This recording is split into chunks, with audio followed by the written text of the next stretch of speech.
Hello everyone, welcome to Endless Knowledge. இந்த வீடியோவில் நம்ம எதை பற்றி பார்க்க போகிறோம்னா எக்ஸலில் மல்டிபிள் செலெக்ஷனோட ஒரு ட்ராப் டவுன் லிஸ்ட்டை எப்படி கிரியேட் பண்ணலாம்ங்கிறத பற்றி தான் டீட்டெயிலாக பார்க்க போகிறோம்.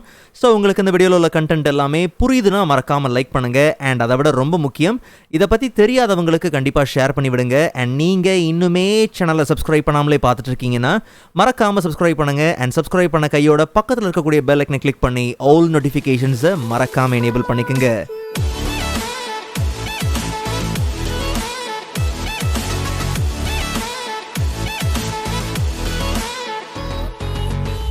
Alright, so first of all ஒரு blank workbook ஓப்பன் பண்ணிக்கலாம். அண்ட் கையோட Ctrl+S கொடுத்து நாம் இதை சேவ் பண்ணுறோம். ஸோ நான் இப்போதைக்கு சாம்பிள் அப்படிங்கிற நேமில் வேறு ஒரு லொக்கேஷனில் பார்த்தீங்கன்னா சேவ் பண்ணுறேன். ஓகே, ஸோ இப்போ நாம் ஆஸ் அ எக்ஸல் ஒர்க் புக்காக டிஃபால்ட்டாக சேவ் பண்ணியாச்சு. பட் நாம் ரெடி டு யூஸ் VBA கோட்ஸை யூஸ் பண்ண போகிறோங்கிறதுனால மேக்ரோ எனேபிள்டு ஒர்க் புக்காக நம்ம சேவ் பண்ணி ஆகணும்.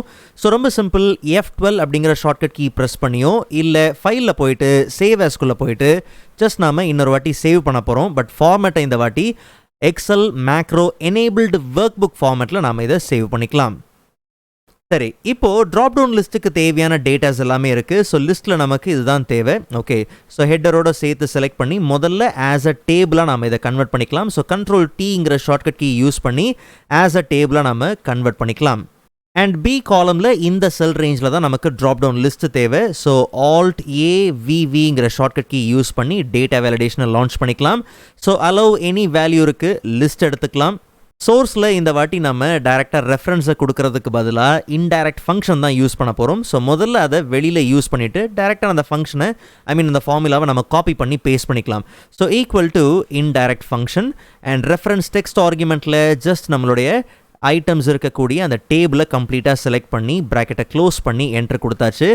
இந்த ஃபார்முலாவை அப்படியே என்ன பண்ணுறோம், ஜஸ்ட் இங்கேருந்து கட் பண்ணிக்கலாம். ஈவன் நீங்கள் காப்பியும் பண்ணிக்கலாம். ஓகே, ஸோ இந்த டேட்டா ரேஞ்சில் தான் நமக்கு தேவை. ஆஸ் யூஷுவல் Alt+AVVங்கிற ஷார்ட்கட் கீ யூஸ் பண்ணி டேட்டா வேலிடேஷன் அலோவ் லிஸ்ட்டு கொடுத்துடலாம். சோர்ஸில் Ctrl+V கொடுத்து என்ன பண்ணுங்கள், அந்த இன்டைரக்ட் ஃபங்க்ஷனை பேஸ்ட் பண்ணுங்கள்.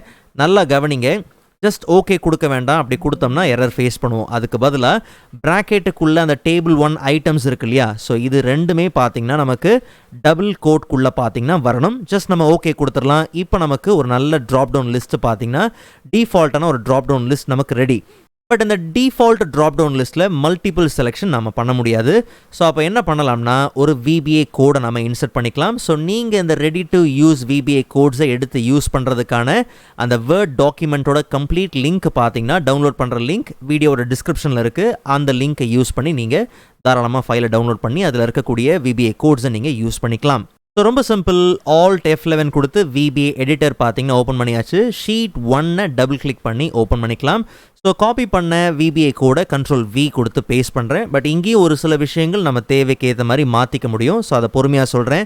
ஏற்கனவே நம்ம as a macro enabled work புக்காக நம்ம சேவ் பண்ணதுனால பிரச்சனையே கிடையாது. ஜஸ்ட் நீங்கள் Ctrl+S கொடுத்துட்டு VBA எடிட்டரை நீங்கள் க்ளோஸ் பண்ணிவிட்டு ஜஸ்ட் இப்போ நம்ம போயிட்டு சேம் ட்ராப் டவுன் லிஸ்ட்டு தான். பட் இந்த வாட்டி ஏற்கனவே சுகர் இருக்கு இல்லையா, இப்போ சால்ட்டுன்னு கொடுத்தாலும் சரி, இல்லை ரைஸ், மல்டிபிள் ஐட்டம்ஸை நாம் இப்போ என்ன பண்ண முடியும், செலக்ட் பண்ணி உள்ளே கொண்டு வர முடியும். சேம் இங்கே இருந்தாலும் சரி, ஓகே, ரைஸ் இல்லை டூத் பேஸ்ட் எனிதிங், இப்போ நம்ம மல்டிபிளாக என்ன பண்ண முடியும், செலெக்ஷன் கொடுக்க முடியும். பட் நாம் புரிஞ்சிக்க வேண்டிய ஒரு விஷயம் என்னென்னா, நாம் ஷீட் 1 தான் இந்த கோடை கொடுத்துருக்குறோம் இல்லையா. ஸோ அப்போது ஷீட் 1 நீங்கள் எத்தனை ட்ராப் டவுன் லிஸ்ட்டை க்ரியேட் பண்ணியிருந்தாலும் சரி, எல்லா ட்ராப் டவுன் லிஸ்ட்டுமே மல்டிபிள் செலெக்ஷனை பார்த்தீங்கன்னா இனி அலோவ் பண்ணும். உதாரணத்துக்கு கோர்சஸ் இருக்குது, ஜஸ்ட் ஆஸ் யூஷுவல் Ctrl+T கொடுத்து நம்ம என்ன பண்ணுறோம், ஆஸ் அ டேபிளாக இதை நம்ம கன்வெர்ட் பண்ணுறோம். கொஞ்சம் அந்த ப்ராசஸை நான் வேகமாக முடிச்சுக்கிறேன். ஸோ இங்கேயும் நம்ம ஒரு ட்ராப் டவுன் லிஸ்ட்டை பார்த்தீங்கன்னா நம்ம க்ரியேட் பண்ணியாச்சு. பட் இதுவும் பார்த்தீங்கன்னா சேம் ஷீட்டில் இருக்கிறதுனால மல்டிபிள் செலெக்ஷனை, ரெண்டு வாட்டி கிளிக் பண்ணிட்டேன், மல்டிபிள் செலெக்ஷனை பார்த்தீங்கன்னா இதுவும் நமக்கு பர்ஃபெக்டாக அக்செப்ட் பண்ணும். ஜஸ்ட் நம்ம பாருங்கள், மல்டிபிள் செலெக்ஷன் இதுவும் பார்த்தீங்கன்னா நமக்கு பர்ஃபெக்டாக அக்செப்ட் பண்ணும். ஸோ அப்போது ஷீட் 1 ஆர் ஷீட் 2 எனிதிங், எந்த ஷீட்டில் நீங்கள் அந்த VBA கோடை பேஸ்ட் பண்ணியிருக்கிறீங்களோ அந்த ஷீட்டில் எத்தனை ட்ராப் டவுன் லிஸ்ட் இருந்தாலும் சரி, அது எல்லாமே மல்டிபிள் செலெக்ஷனை இனி அக்செப்ட் பண்ணிக்கும். பட் இதுவே ஷீட் 2லையும் பார்த்தீங்கன்னா ஒரு ட்ராப் டவுன் லிஸ்ட் இருக்குது. பட் இது டிஃபால்ட் ட்ராப் டவுன் லிஸ்ட் தான். பட் ஷீட் 2ல் நம்ம எந்த விதமான கோட்ஸும் பார்த்தீங்கன்னா அப்ளை பண்ணல. இங்கே போய் நம்ம ட்ராப் டவுன் லிஸ்ட்டை யூஸ் பண்ணும்போது ஆஸ் யூஷுவல் டிஃபால்ட்டாக தான் பார்த்தீங்கன்னா அது பிஹேவ் பண்ணும். ஒரே ஒரு வேல்யூ, ஒரே ஒரு டேட்டாவை மட்டும்தான் அது அக்செப்ட் பண்ணும். இதுவே Alt+F11 கொடுத்து ஷீட் 2 போய் பார்த்தோம்னா அங்கே எந்த கோடும் கிடையாது. அங்கே பேஸ்ட் பண்ணிட்டோங்கிற பட்சத்தில் Ctrl+S கொடுத்து சேவ் பண்ணியாச்சு. இப்போது இங்கேயும் பார்த்தீங்கன்னா மல்டிபிள் செலெக்ஷன் பர்ஃபெக்டாக பார்த்தீங்கன்னா அலோவ் பண்ணப்படும். எல்லாம் ஓகே தான் ப்ரோ, மல்டிபிள் செலெக்ஷன் வருது, பட் எனக்கு கமா வரதுக்கு பதிலாக அந்த இடத்துல வேற டீலிமிட்டர்ஸ் வேணுங்கிற பட்சத்தில் no problem, same alt F11 கொடுத்து நம்ம VB எடிட்டருக்குள்ளே போகிறோம். எந்த ஷீட்டை ஃபோக்கஸ் பண்ணுறீங்கன்றதை நல்லா கவனிச்சுக்கோங்க. நம்ம ஷீட் 2 ஓகே டபுள் கிளிக் பண்ணிக்கலாம். ஸோ இங்கே பார்த்தோம்னா 7th லைன்னு நினைக்கிறேன். ஸோ அதில் டீலிமிட்டர் டைப் இருக்கு இல்லையா, கமா தான் டிஃபால்ட்டாக பார்த்தீங்கன்னா இருக்கும். ஜஸ்ட் நம்ம அதை எடுத்துகிட்டு என்ன வேணாலும் அங்கே கொடுத்துக்கலாம். ஸோ நமக்கு பார்த்தீங்கன்னா பைப் சிம்பிள் தேவை. ஸோ அந்த பைப் சிம்பிள் கொடுத்து ஆஸ் யூஷுவல் கண்ட்ரோலர்ஸ் கொடுத்து நம்ம என்ன பண்ணியாச்சு, சேவ் பண்ணியாச்சு. இப்போ நம்ம போயிட்டு ஜஸ்ட் நம்ம கிளிக் பண்ணும்போது பாருங்கள், ஓகே ஒரு வாட்டி டெலீட் பண்ணிடலாம். அண்ட் இப்போ நம்ம செலெக்ஷன் கொடுக்கும் போது ஆஸ் யூஷுவல் மல்டிபிள் செலெக்ஷன் தான், ஆனால் இந்த வாட்டி நமக்கு கமாவுக்கு பதிலாக வேறு டீலிமிட்டர், நாம் என்ன கஸ்டம் டீலிமிட்டர் கொடுத்தோமோ அதுதான் பார்த்தீங்கன்னா அங்கே ரீப்ளேஸ் ஆகிருக்கும்.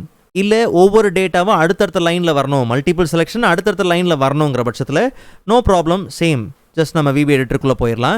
இந்த வாட்டி டீலிமிட்டட் டைப் இருக்கு இல்லையா, டபுள் கோட் கம்ப்ளீட்டாக என்ன பண்ணுங்கள், ரிமூவ் பண்ணிடுங்க. டபுள் கோட்குள்ளே கொடுக்க வேண்டாம், கம்ப்ளீட்டாக அதை ரிமூவ் பண்ணிவிட்டு VB carriage return line feed என்ன பண்ணலாம் கொடுத்துடலாம். Okay VB CRLF okay just நீங்கள் இதை கொடுத்துட்டு ஆஸ் யூஷுவல் சேவ் பண்ணிவிட்டு க்ளோஸ் பண்ணிடுங்க. ஸோ இந்த வாட்டி நம்ம போய்ட்டு டெலீட் பண்ணிடலாம். ஓகே ஸோ இப்போ போய்ட்டு நம்ம என்ன பண்ணுறோம், செலெக்ஷன் கொடுக்கும்போது மல்டிபிள் செலெக்ஷன் வரும், பட் என்னென்னா நெக்ஸ்ட் லைனில் பார்த்தீங்கன்னா வரும், அடுத்த லைனில் பார்த்தீங்கன்னா வரும். ஓகே சரி, இப்போ இதில் இன்னொரு விஷயம் என்னென்னா நல்லா கவனிச்சு பாருங்கள், மல்டிபிள் செலெக்ஷன் அலோவ் ஆகுது, ஆனால் நமக்கு டூப்ளிகேட் வேல்யூஸும் பார்த்தீங்கன்னா அலோவ் பண்ணப்படுது. ஓகே ஆஃப்டர் எஃபெக்ட்ஸ் பார்த்தீங்கன்னா ரிப்பீட் ஆயிருக்கு, பிளெண்டர் பார்த்தீங்கன்னா ரிப்பீட் ஆயிருக்கு. ஓகே இல்லை எனக்கு இந்த மாதிரி வந்து ரிப்பீட்டேஷன் அலோவ் பண்ணக்கூடாது, எனக்கு டூப்ளிகேட் வேல்யூஸ் வரக்கூடாது, யூனிக்கான வேல்யூஸ் மட்டும்தான் நமக்கு வரணுங்கிற பட்சத்தில் அப்போ நம்ம என்ன பண்ணலாம், வேறு கோடை என்ன பண்ணலாம் யூஸ் பண்ணிக்கலாம்.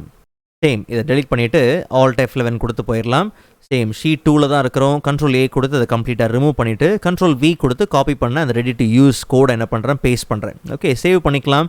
ஸோ இப்போ போய் பார்த்தோம்னா நமக்கு ஆஸ் யூஷுவல் மல்டிபிள் செலெக்ஷன் அதுதான் நமக்கு தேவை, அது பார்த்தீங்கன்னா அலோவ் ஆகும். ஆனால் இதுவே அங்கே போயிட்டு திருப்பி ஆஃப்டர் எஃபெக்ட்ஸ்னு கொடுத்தோம்னா அங்கே வராது. ஐ மீன் சேம் டேட்டா ரிப்பீட்டேஷன் பார்த்தீங்கன்னா அலோவ் பண்ணப்படாது. பிளெண்டர் கொடுத்துருக்குறோம், மறுபடியும் போய் பிளெண்டர் கொடுத்தோம்னா அங்கே இன்சர்ட் ஆக போகிறது கிடையாது. மற்றபடி அதே தான். ஓகே நமக்கு டீலிமிட்டர் மாற்றினா நீங்கள் போய் மாற்றிக்கலாம், இல்லை உங்களுக்கு நெக்ஸ்ட் லைனில் வேணுமா அதுக்கேற்ற மாதிரி டீலிமிட்டர்ஸ் நீங்கள் கொடுத்துக்கலாம், இல்லை எந்த ஷீட்டில் உங்களுக்கு தேவையோ அந்த ஷீட்டில் நீங்கள் அந்த கோட்ஸ் என்ன பண்ணலாம் யூஸ் பண்ணிக்கலாம். பட் இதுவே இப்படி யோசித்து பாருங்கள், நாம் என்ன பண்ணியிருக்கிறோம், நிறைய ஐட்டம்ஸ் என்ன பண்ணியாச்சு கொடுத்தாச்சுன்னு வச்சுப்போம். ஓகே இதிலேருந்து இப்போ ஒன்றை மட்டும் என்ன பண்ணணும், நமக்கு ரிமூவ் பண்ணணும். அதுக்காக போய் டெலீட் பண்ணவோ இல்லை வந்து நம்ம மற்ற ஆக்ஷன்ஸ் நம்ம செய்கிறதுக்கு பதிலாக ஜஸ்ட் நம்ம திருப்பி பிளெண்டர்னு கொடுக்கும் போது அந்த பிளெண்டர் அங்கேருந்து ரிமூவ் ஆயிடணும். ஐ மீன் நாம் ஏற்கனவே ஆட் பண்ணது திருப்பி அங்கேருந்து ரிமூவ் பண்ணுறதுக்கு அந்த லிஸ்ட்லேருந்து சேம் அதே கிளிக் பண்ணும், அதே டேட்டாவை கிளிக் பண்ணும்போது அந்த லிஸ்ட்லேருந்து என்ன ஆயிடணும், ரிமூவ் ஆயிடணும், திருப்பி கிளிக் பண்ணும்போது ஆட் ஆகணும். ஸோ அப்போ அதுக்கும் நம்ம என்ன பண்ணலாம், வேறு கோடை நம்ம ரீப்ளேஸ் பண்ணிக்கலாம். So control A delete and control V கொடுத்து பேஸ்ட் பண்ணி ரீப்ளேஸ் பண்ணியாச்சு.